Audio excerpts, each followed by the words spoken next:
Have you been waiting for an opportunity to advance into a leadership role and it's just not coming? Or have less experienced or qualified people passed you over and you're wondering why? Our topic today is why title and position do not make you a leader. Welcome to the Influencers Journey Show. My name is Suzanne Hart, and I am going to be sitting down with a fantastic guest today. The big question that we want to answer is, how does the average entrepreneur like us, who has started with limited time, zero marketing budget, and little to no presence in the marketplace, get their authentic message into the market and become a person of influence? More importantly, what skills must you learn, and who are you required to become to magnetically attract your divine clients and build that loyal following? So welcome, welcome, welcome. I am so excited. I am going to be sitting down with a dear friend that I have known for over 10 years. And this is someone that I have those conversations that you start in one place and they just take a deep dive and you wonder, how did I get there? We have conversations about faith. We have conversations about leadership. And so I want to just share a little bit of what we're going to be talking about as I talk about that leadership has nothing to do with title or position. And one of the things I'd always say as we've been on our journey together is the leader must show up before the money.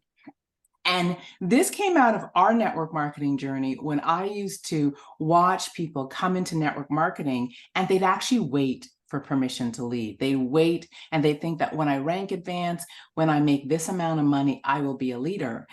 But what they didn't realize was, in order to make the money that they were looking for, and in order to rank advance, they had to lead and influence people to join them. And they got caught in this catch-22.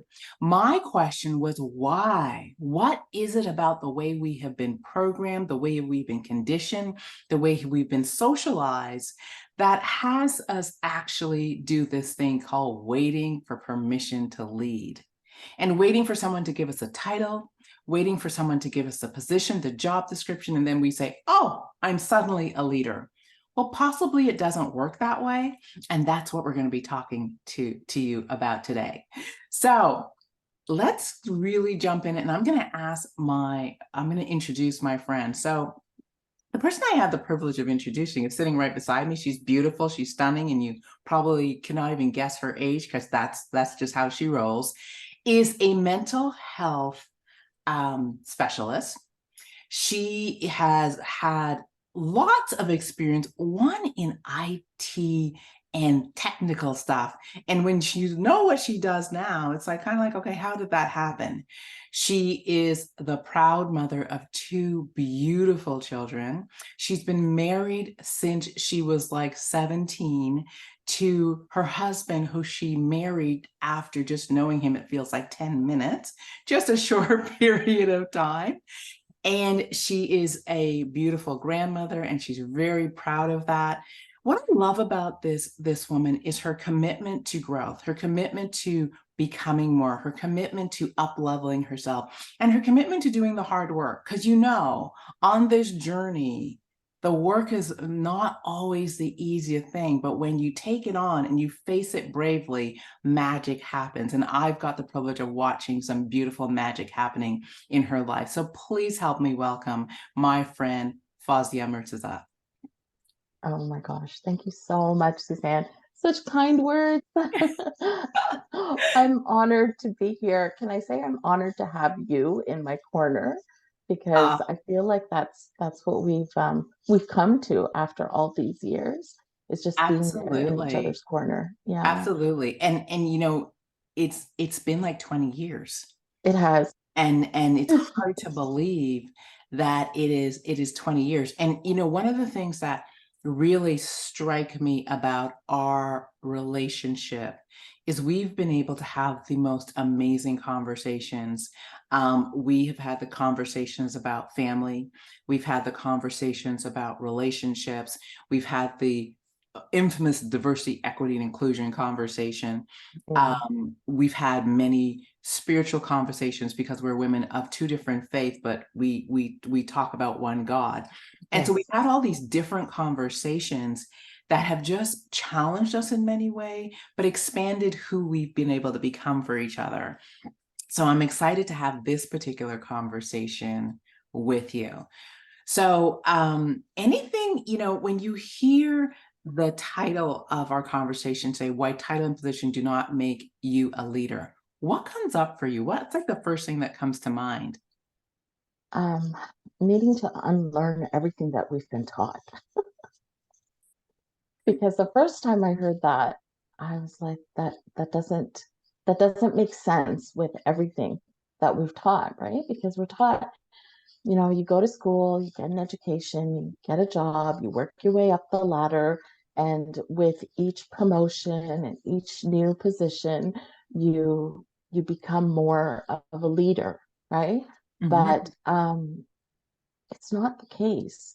And we have all, I'm sure, experienced this where we've been, working with people or employed in companies where we've had managers or even more superior that we thought this person does not know how to lead.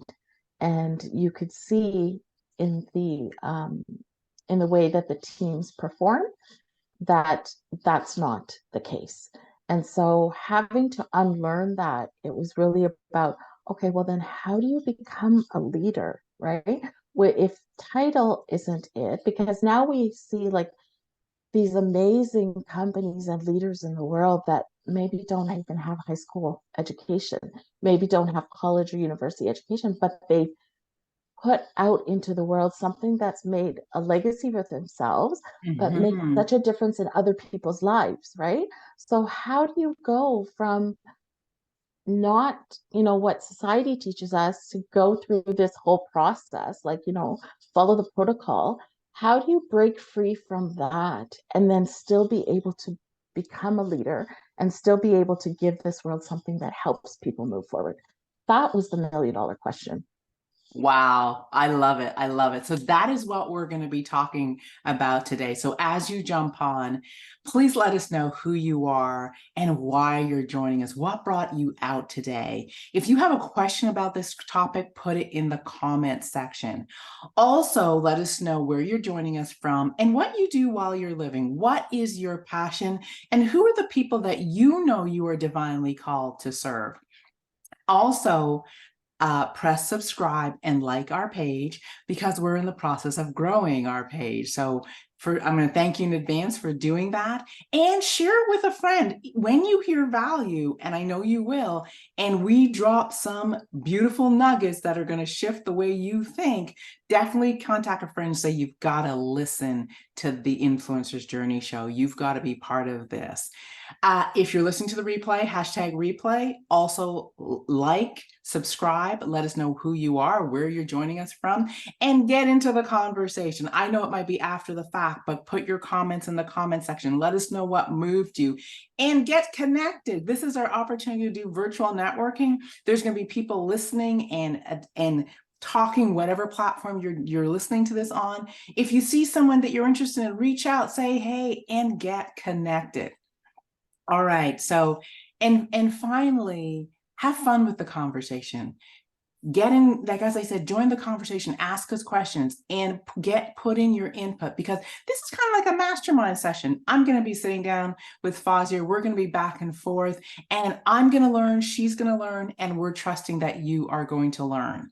So, Fozia, are you ready to get this party started? Absolutely. All right. So if you're just joining us, welcome back to the Influencers Journey show. My name is Suzanne Hart. Taria is not here today. She allowed me to share the stage with beautiful Fozia Murtaza, and we'll learn a little bit more about Fozia in a moment. Our topic, the title is today, is why title and position do not make you a leader. So Fazia, I want to start with giving you an opportunity to tell people a little about what you do and how you had to shift and grow in order to step into a leadership position. Now, I know that's a loaded piece to start with, but just give us like the high level things that you think is really important for this conversation. Okay, absolutely. And that is a great question and a loaded question. Um, so you did mention I have a background in IT. I realized very early on that I enjoy working with people more than with machines. So, and I also, everything that we do, we're always trying to better ourselves, right? And so had gotten to a point where I realized I was stuck. I was stuck and I felt like I wasn't happy. And so it was really about self-reflection. It was really about, what do I need to do? What do I need to change? How do I get myself from where I am to that happy place? Right. Mm-hmm. And I realized that oftentimes we get so caught up in that hamster wheel of life that we don't give importance to self-care. And we Mm-hmm. don't give importance to you know, the meaning and the way that we show up for ourselves before we show up for others. And I realized that that was the nail on the head for me, right? And so it was about really taking a break and looking at what I needed to address for myself Mm-hmm. and start to take care of myself. And on that journey, I realized that if we don't address not just physical health, not just spiritual health, but our mental health, it's like it's all tied together. And if one is not taken care of, it affects every other area of our life. And so my mental health was something that I had never even thought to take care of, because it's not something that we are conditioned to do, right? Just like self-care, we're not conditioned for self-care.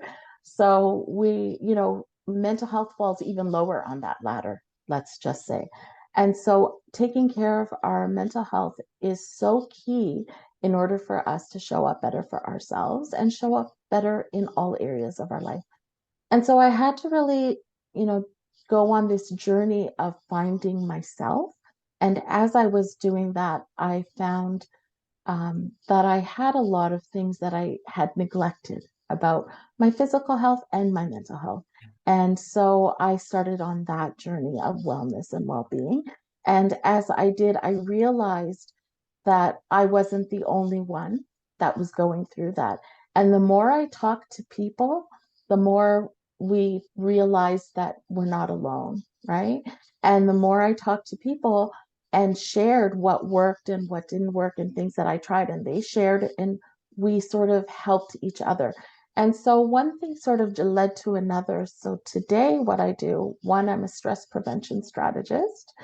And the other thing is, I facilitate mental health and wellness recovery workshops where I sit down with a group of people and it's really a conversation. And we look at what are our own key responsibilities that we have to take on, like personal responsibility, having hope, how do we self advocate, all of those things. And then take it into, let's look at what our stressors are and putting action plans together and things like that. So it's kind of developed into that. And that's what I've been doing for the last little while. And Yeah. it doesn't feel like work.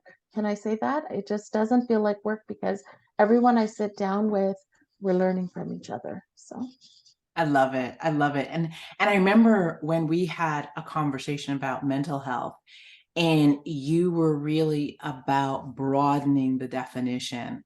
And this is one of the things that I believe a leader does, is they take what we know in this narrow scope and we say, well, what if we redefine this or we expand it?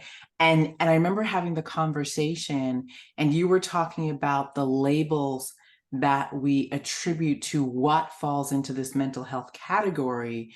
And you were saying, well, mental health is really caring about our wellness, our well-being, how we're thinking, the stressors in our lives, and how they can impact just how we show up in the world. And as I'm saying this to you, I'm thinking, oh, we got to do another interview on this one. And so, however, that was the beginning of your leading a process, because you were like, this needs to be redefined. yes, absolutely. And there's so much stigma around mental Mhm. health, and people collapse mental health and mental illness together. And this is so key for understanding that everyone has mental health, but not everyone has mental illness. And so people are afraid to even, now we're opening up, but people were afraid to even mention mental health because they collapsed it with mental illness, right? And so what we need to do is we need to break the stigma, and we need to have conversations. I am on a personal mission to normalize conversations around mental health. I love it. I love it. So you've taken a leadership role in this conversation. You said, I'm on a personal mission. That means you're going to touch the people in your sphere and beyond. You're going to create that ripple effect. Hopefully. I'm not hopefully, I know you are. Yes, Um, yes. and so I want to, this is a great place because one of the things we're going to talk about is not just leadership, but transformational leadership, because that's what I'm committed to. That's what excites me, because it's a very specific and exciting type of leadership. So when I say transformational leadership, what does it mean to you? Oh, that's a really good question. That's a heavy question. And here's why, because it comes up, it can land a couple of different ways. So transformational leadership can be, um, who am I? How am I showing up? And how am I leading? Right? But transformational leadership is also, um, is the way that I'm showing up and leading myself, inspiring others to also step into that leadership role. Because we are often waiting for people to give us permission, to Mhm. do whatever it is we want. Like, we can have a great idea, we can have, like, a thought of, like, this can help people, but then the talk that we have, the self-talk, will talk us out of it, right? Mhm. So transformational leadership to me is accepting or acknowledging that that talk is there, because we can't get rid of it, right? Acknowledging that it's there, but still doing what needs to be done in order for me to show up the way that I choose to show up, not what I feel like this voice that limits me is telling Mhm. me to, right? And showing up for myself in a way that, um, I'm creating that difference for myself. So it's not really about me doing it to create a difference for other people, but if me doing it to create a difference for myself is inspiring someone else to have the courage to do it for themselves, then I think that's transformational leadership. I love it. It's so well said, and it brings me back to when reread the book, and I always make up my own title about this book. So Robin Sharma, I apologize right away, but I think it's the leader who had no title. I always say the leader with no title. And so it's a leader who had no title, I believe, is the title of the book. And it is about this gentleman who is so not doing life on purpose. And he's been inspired by this mentor to really take on himself. And I think what I really got, and we read this in our book club together, and what I really got from this reading was the first person and the only person I lead is myself. And that's what I took from it. Like when I say the only person I lead is myself.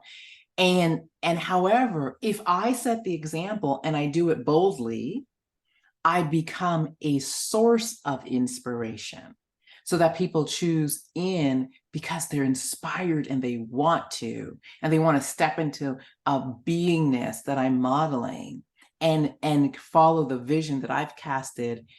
And so they choose in because they want to, not because they have to.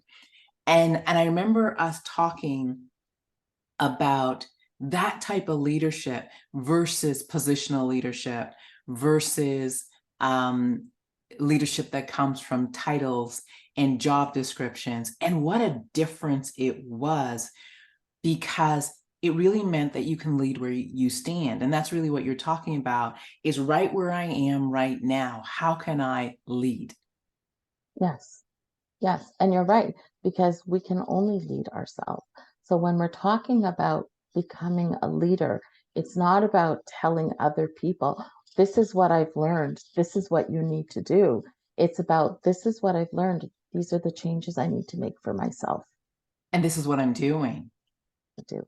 right? And I always get the picture of this blazing like light, and I'm shining so bright that people are like, wow, I'm attracted to this. And I think what I love about this leadership, Fazia, is that it is magnetic leadership. It's not push, it is attraction. It is magnetic. And because push leadership is force leadership, and this is when I'm telling and selling and coercing and using title and position to get you to do something. And I got to get you to do something.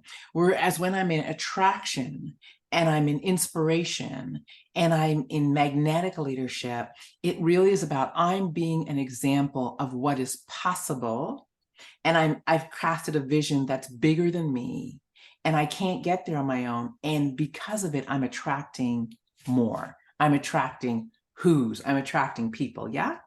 Yes, absolutely. You said something so important, creating a vision that's bigger, right? And I think a lot of people stop right there Yeah. because they don't feel like they have the permission to do that for themselves. Like when we ask people, they can run a list a mile long of things that they don't want. But when we ask people what it is they want, we ask people, create that vision. What do you want your life to be like? They struggle. They struggle because we've somehow conditioned ourselves and we believe that we're not allowed to, and it's almost like you're waiting for someone else to tell you it's okay. And I think that when we see other people doing it, we get that inspiration to Yeah. be able to try for ourselves. It's interesting because I have been looking at the work of Dr. Pamela Jolie, and she is really into wealth. And one of the things she's classified is kind of what type of leaders or people we are. And so when she scored me, and I don't even understand how she got there, but she was right on the money. And one of the things she said is, I'm a visionary leader. And she said, you can see the horizon, you can see the big picture, and I'm kind of impatient with the how. Mm. And so what I want to add to what you're saying is, not all of us are the best at seeing the horizon. But when the horizon is cast for us and it's clear, we often know what part of it we can lead. Yes. And I think what you're talking about is even if you attach yourself to a vision, you can still be a transformational leader within that, because now you become the visionary of the part that you see that you can play, and how you can ignite that part and take ownership of that part and contribute to the whole. Yeah. Yeah, absolutely. And so I think it is ability to see what's possible and see how you play a part in a bigger picture if you're not casting uh, the vision. And I know when I really began to understand vision, Fazia, it was a realization. And I needed to distinguish between goals and vision. So tell me if you had this challenge. And if, for everyone listening, if you had this challenge, light up the comment section, because I would set a audacious goal and think I was casting a vision. And what I realized was, when I am in vision, when I am visionary, it is bigger than I could possibly accomplish on my own. So I'm going to initiate it, I'm going to lead it. But as I look into the horizon at what I see as possible, it is bigger than me and it scares me. Therefore, it demands more than I have. It demands that I grow, but it also demands that I partner, because it's not possible for me by myself. And that's when I realized, oh, that's vision, Yeah. right? I love the way you said that. And then the leader in you gets pulled out of you. Yeah, I love the way you said that. And it's so important because People that are really coming from that leadership mentality know that they're not going to accomplish it on their own. But people that don't have that leadership mentality are the ones that are like, I'll do it myself, you know, and they're not open to um, attracting other leaders because they're too busy having workers, I guess, if you Ah, will, love telling it. them what Yeah. to do, right? Whereas they don't realize that what a leader sees, that big picture, the leader knows that they're not the only one putting that picture together. They Mhm. know that they have to bring in other people, other leaders that are bringing a piece of that puzzle. And everyone putting their pieces together is what creates the big picture. And so I want to really highlight what you just said because in transformational leadership, I believe you cause and co-create leadership. And what that means is you actually create the space for other leaders to not only join you, but be a visionary in their own right, in their own expertise. And you also, in people who may not see their leadership potential, you cause leadership. So, and you know this about working with me is people will often call me with the how to Suzanne or what should I do? And I'd be like, I don't know, what should you do? And I Yeah. know for many people, I am a frustrating person to collaborate with because I'll cast the vision, I'll tell you what I envision. However, I am not necessarily going to give you the how because I trust your brilliance because I wouldn't have called you if I didn't trust your brilliance. And sometimes you don't know the brilliance that I'm trusting because I've seen it elsewhere and you may not have tapped into it yet. I'm going to cause it out of you. I'm going to put you in a situation where that what is within you is going to be pulled forth because it's there. And so when we talk about transformational leadership, we're talking about the type of leadership that has you and I, as we iron sharpen iron, become more. Yeah. Oh, So much that's fun. heavy. So that was heavy. Yeah, it is a lot of fun. It is. And that's just the thing, right? Is that when you are busy creating this big vision, it's exciting. It's Yeah. scary as heck, okay? Because you're like, how is this going to happen? But you don't have to see the whole big picture because you're not putting that big puzzle together. You just have to see your piece. You just have to accomplish your piece. And I really believe that as we do what we need to do to bring forth our gift, the people that have to come in to add to that puzzle, to put that picture together, start showing up when the time is right. Absolutely. And I think Yeah. it's because they're attracted to the picture Yes. and they're attracted to who you're being as you paint a part of the picture. And they're just, Yes. oh, I can come and paint this. I can come and add that. If I do this, it's going to be enhanced. And I think that's the key thing about transformational leadership. You also said something that was really key. You said worker bees. And Mhm. I don't want people to miss this beautiful thing because leaders, transformational leaders do not have worker bees. Right. They have leaders. And so transformational leaders aren't one to micromanage and tell you how to do what you do because they believe that they're the only one that can one do make sure this happens well, see the picture, um, and make it and have it occur. So they're not holding on so tight. I think when you partner with a transformational leader, they're like, you're the right person. This is what I see. Tell me what you see and how you can make this piece happen. And it's a different type of collaboration because it calls out of you what's best about you. Yes. It's a different conversation altogether, Yeah.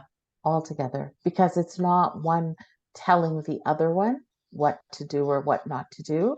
It's one telling the other one, this is what I see. How do you see it? Do you see the same thing? Or maybe they see it and they've, put the horizon, the borders even further, maybe they take your vision and they're like, but what if we did this to it? And you're like, oh, that, and they could open it up even more and make it bigger. And when you have a leader with a leader mentality, they're not threatened by that. I love And it. when, right? And if you have someone that doesn't have a leader mentality, but are in a position of being a leader, or, that title or the position, um, they're threatened by that. When someone puts their hand up or someone steps up and says, what if we do it this way? They're threatened because it goes against or it's different from their vision. So I think For me, that's, it's like this is not in the box that we built. So yes. no, Yeah. So put it on the shelf and, thanks come for back sharing, later. but sit down. Yeah. It's interesting because how I knew that I was destined to work for myself and sit in this creative space was that no matter where I would work, I would be pushing the envelope to the point where I drove certain people crazy.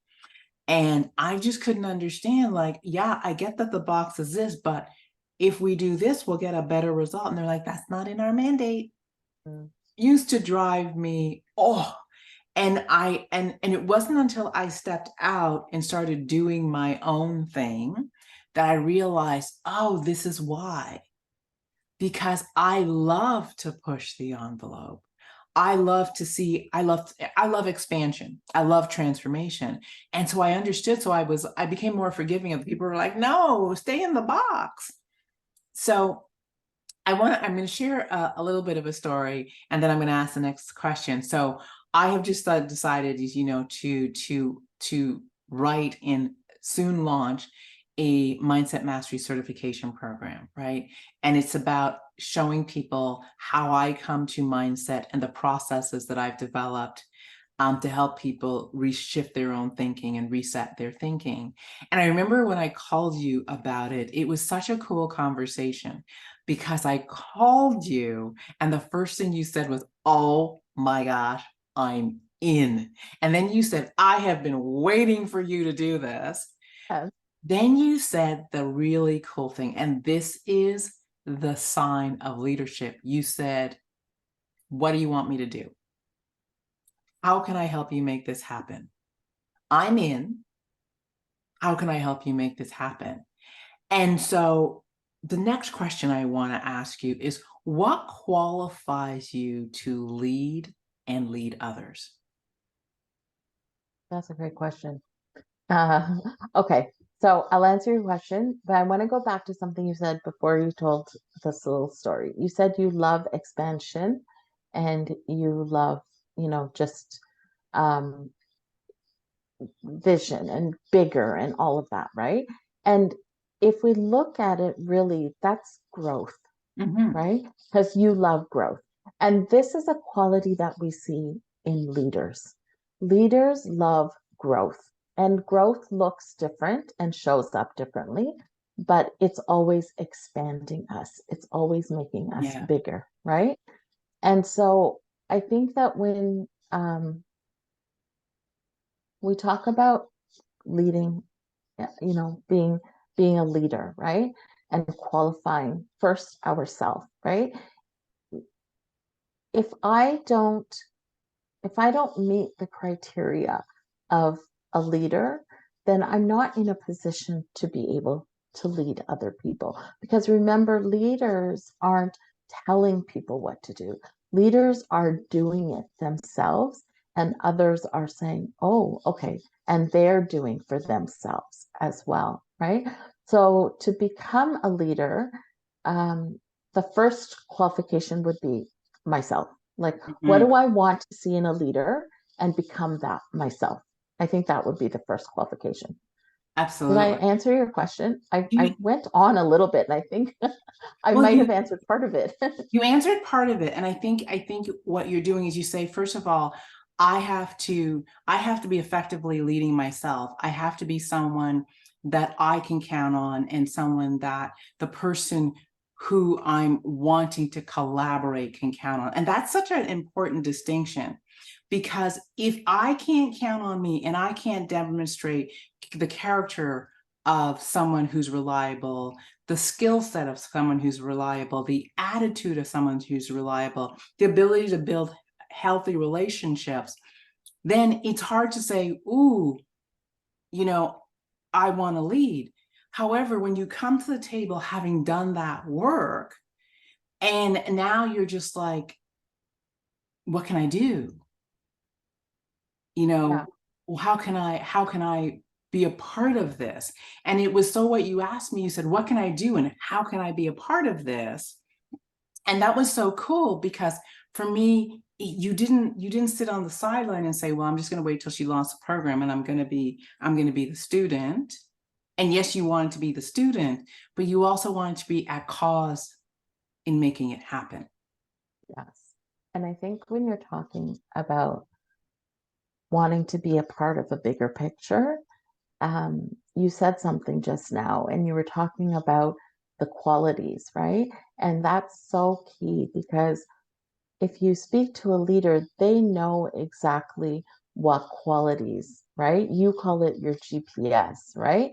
And they know exactly what it is that they have put in place for themselves that holds them accountable, that holds them in, in integrity with what they're saying.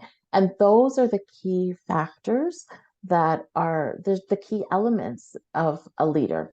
Like, you can't just have someone that today I feel like doing this, and tomorrow, oh, this looks great. Now I'll just hop over there and do a little bit of this. Like, you have to have that focus. And the way you're going to have that focus is really, like you said, do the work. But what does the work look like? That's what really, I think that understanding and doing the work is what really qualifies someone to be a leader. Because a lot of people want to be leaders, but when it comes down to doing the work, you have to be vulnerable. You have to be transparent. You have to show up saying, I don't know the next thing, but I'm willing to learn what I need to know. Right. And a lot of people shy away from that because it's uncomfortable and it's unknown and it's scary, but it's necessary, because you can't guide someone else. You can't lead someone else through that process if you haven't gone through it yourself. It's not authentic. And it's so interesting, because that is exactly what you said to me when you said, I'm in, and then you said, I want to be part of this, and you said, I don't know what you need me to do. I'm not sure what I can do, but I know I can do something. So I want in. And it was like, I don't know how, I don't know whatever, but I'm your who. Yeah, we're gonna make it happen. I'm one of your I who's. remember saying that. I don't Mm. know how, but we're gonna make it happen. Somehow we're gonna make it happen. Yeah, And that what became collaboration. Yeah, what really inspired me about this is that you wanted to be with me and start at the beginning. And I know you want to be a trainer of this material. However, you weren't shy about saying, I want to be at the beginning and I want to walk this journey with you and I want to be part of the process because I want to do the work. And then you were like, tell me what you want me, tell me what you want me to do. And then and for me, I was like, I don't really know at the moment, but I knew there was something because I know you. And I got off the hormone, and by the end of the evening, I was like, yeah, I know exactly what I needed to do. I know exactly. And it's kind of like, I know where I want you to start. I don't know where I want you to finish, because that's the co-creation, right? absolutely. Ah, But yeah, that's the other thing, because we're talking about the work that needs to be done and how it's scary for a lot of people. And it's scary for even leaders. It's scary work. It's not easy, right? uh-huh. Putting yourself in a place of just peeling away all those layers till you get to the, okay, this is who I am. And sometimes we don't like what we see, but it is what it is, right? Um, and I think that's the thing with leaders, is they know that that's what they're going to encounter in this journey, but they want it. They desire that because they know that on the other side of that is more growth, that they've grown, that they've become bigger, that they're now, um, better for it, for having gone through that work. This is so good, Fazia, because when you say like I don't know who I am or who I need to be for this moment or this thing.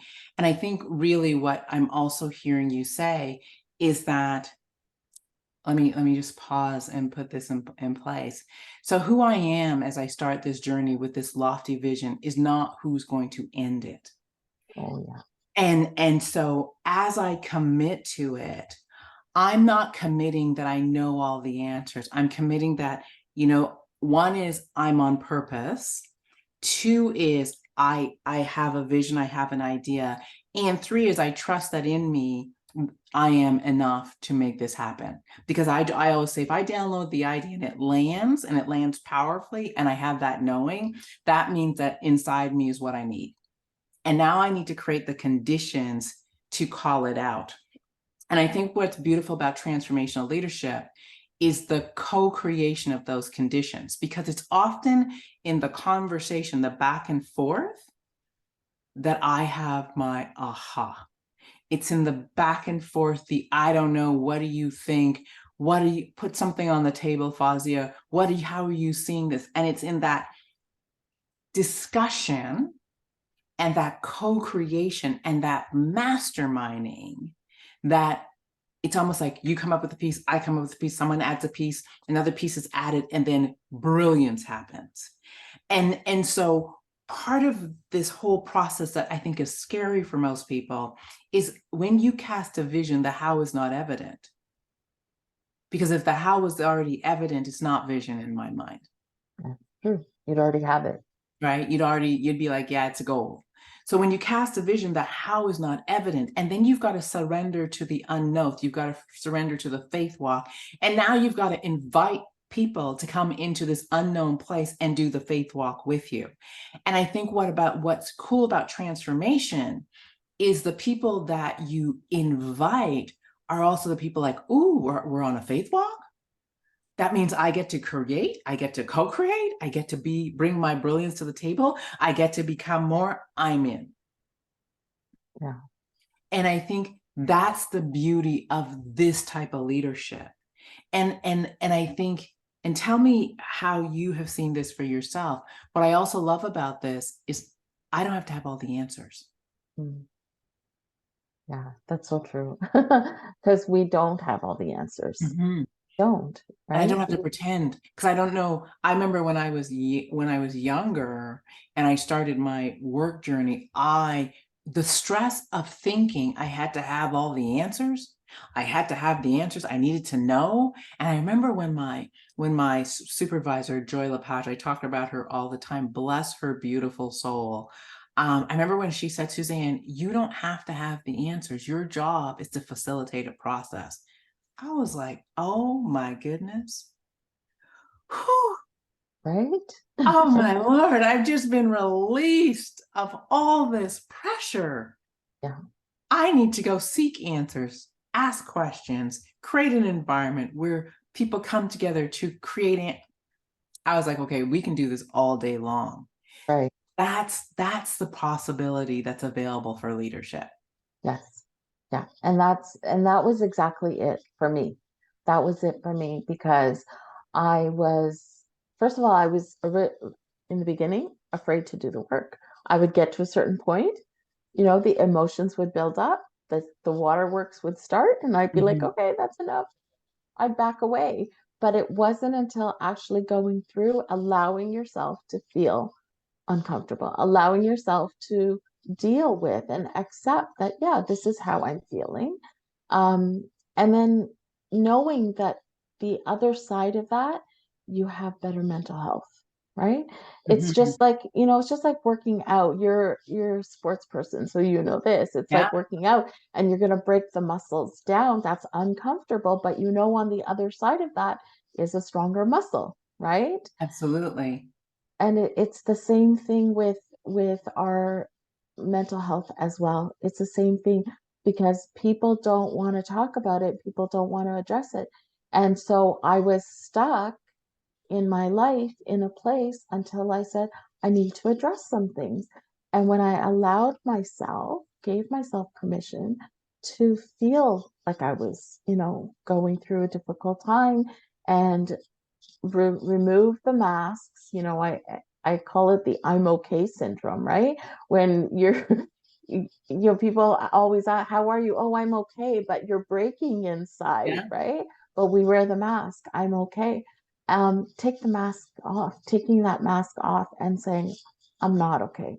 And talking to more people and realizing that other people were also going through the same thing.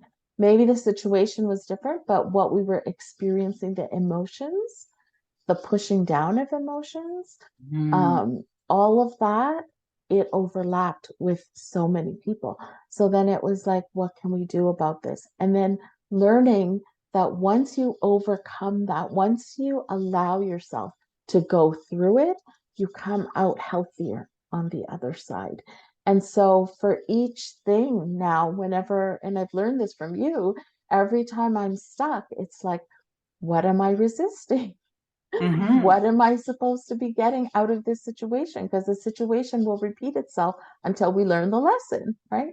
Absolutely. So, And I can imagine there's people listening going, that's leadership, like being vulnerable and saying, I don't know. And I think, yeah, because when I am able to admit that I don't know, I invite people into the conversation.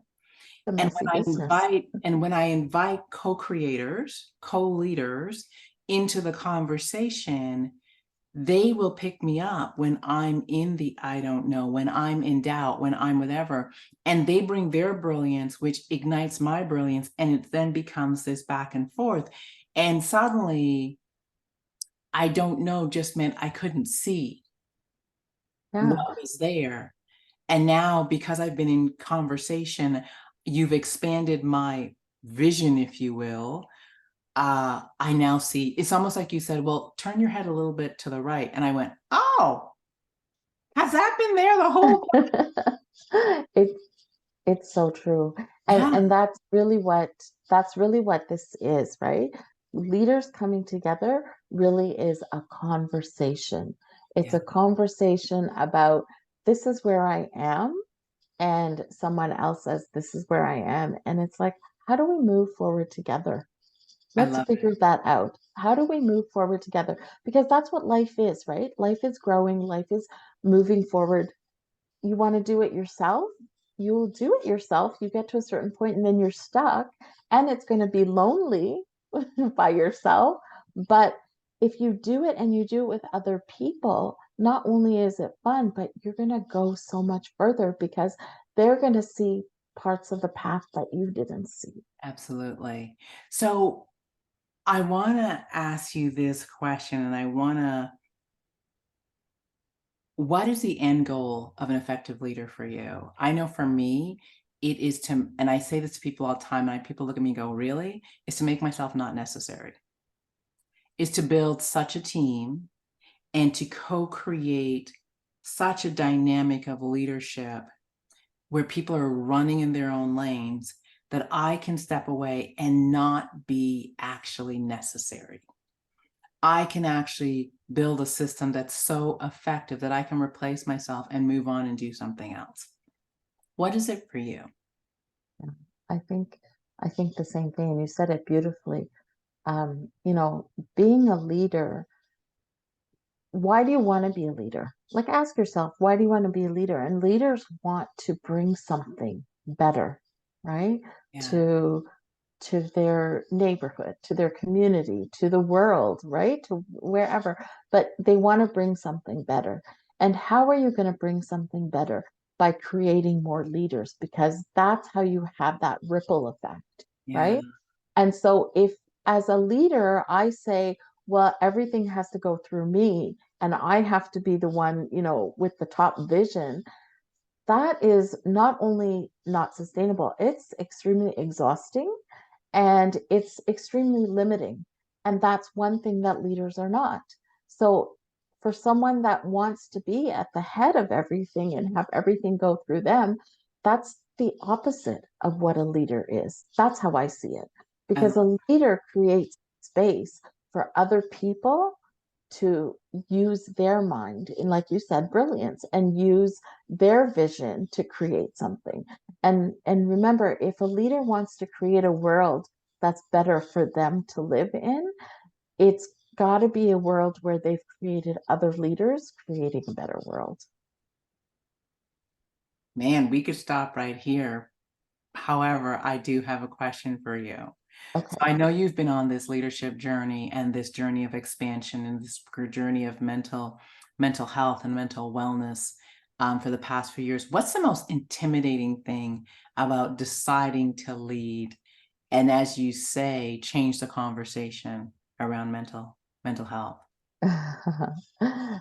That's a really good question. Um, I think there's so many things, right? There's so many things. I think if I had to think of one thing that was really intimidating, because like I said, the work, it intimidates people, so they back down and they don't do it. People have so much to offer, but they get stuck because of the work, and it's the world that's missing out of what Mhm. to offer. Really, that's so it's like they're doing an injustice to everyone else because they're not having the courage to go through the work.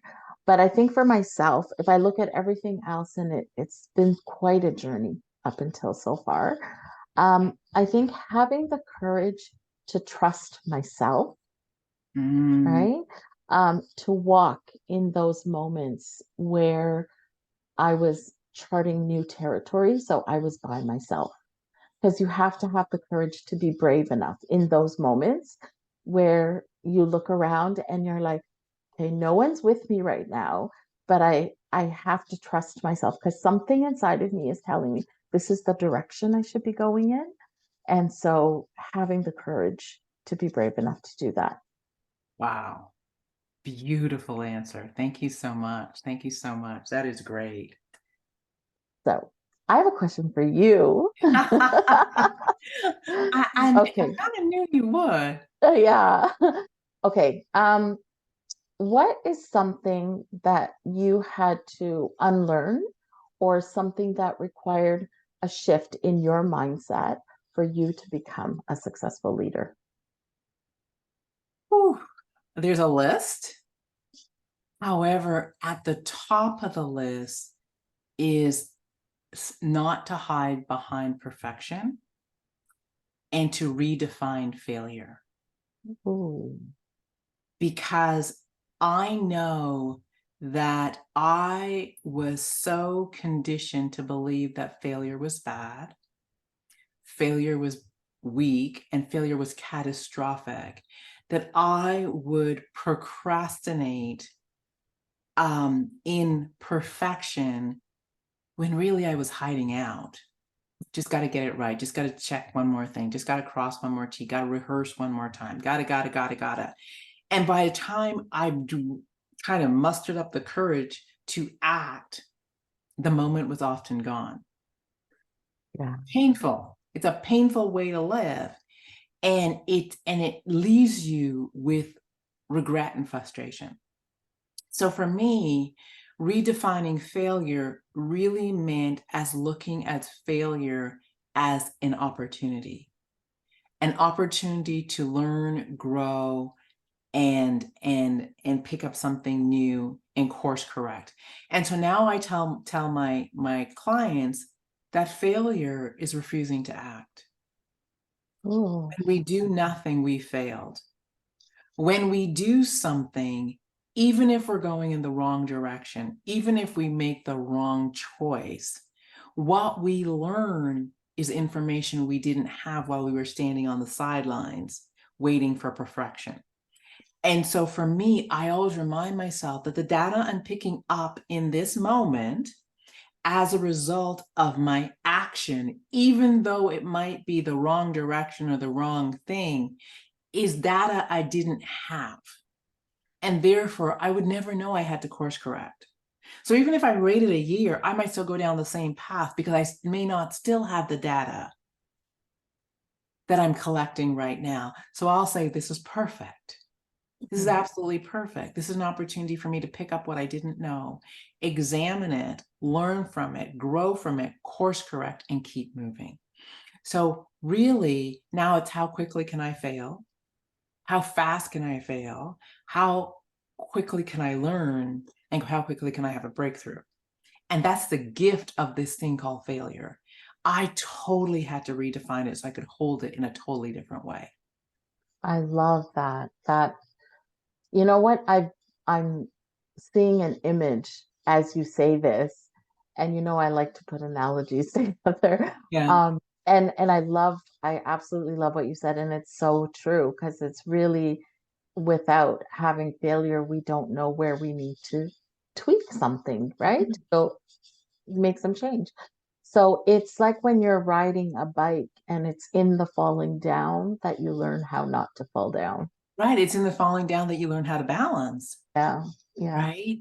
And so it is in this state of willing to be imperfect that you find greatness. It's in the state of being willing to be imperfect that you find brilliance. And so it's the imperfection that gives us access to more. And so for me, it has been one redefining failure, but also when I redefined it, Fazia, how liberating it suddenly became, how stress-free it suddenly became, how much ease life began to take on, how forgiveness became easy, letting go of stuff became easy. My mistakes, things I was regretting was like, oh, I needed to learn that in order to Yeah. get here. So everything kept going, oh, well, this is just perfect. And anyone who works with me, that's the one thing I say to you when you say, oh, Suzanne, blah, blah, blah, like, oh, this is just perfect opportunity, breakthroughs around the corner. People are going like, oh, it's truth. Yes. And so it's the redefining and understanding that we create through our language. So we want to be very careful of the language we use and what it creates for us. Absolutely. That self-talk can either, raise the scale or lower the scale. And it's Absolutely. all on us, right? It's all on us to be mindful of it, to be aware of it, to acknowledge that that self-talk is always going to be there, but we don't have to give into it, and we can always reframe it. So Such a great conversation. So, as we wrap, what are your last words for anyone listening as they may be exploring transformational leadership for the first time? And like you said, the top of the show, and stepping away from positional leadership with title, all those different things, and saying, okay, I'm just going to decide to lead where I stand, and I'm going to take on transformation. What do you say to them? what I have to say is look at it this way. Um, if you have leadership through title or position, it's external. Okay. If you want transformational leadership, it has to be internal. The work has to be done on the inside for you to be able to reflect that on the outside. It doesn't work the other way around. Well, we can just drop the mic right now. She said it. I have been sitting down with Fozia Murtaza, a dear friend, and we have been having a beautiful conversation about transformational leadership. And I can't wait for us to sit down again and talk about the redefining of mental health and what that means and why it's so important for those of us that are on these amazing journeys, why taking care of our mental health is so key. So we're going to talk about scheduling that conversation and bringing you back. So if you have been listening, I just really want to remind you to know you are brilliant, know you are also very special. And we do this work because the world is waiting. The world is waiting for you, Fazia, to have the courage to put our unique gifts into the marketplace. That means we must transform. We must take on transformational leadership. Blessings, Fazia. Thank you so much. And we will see you next week. Thank you so much for having me.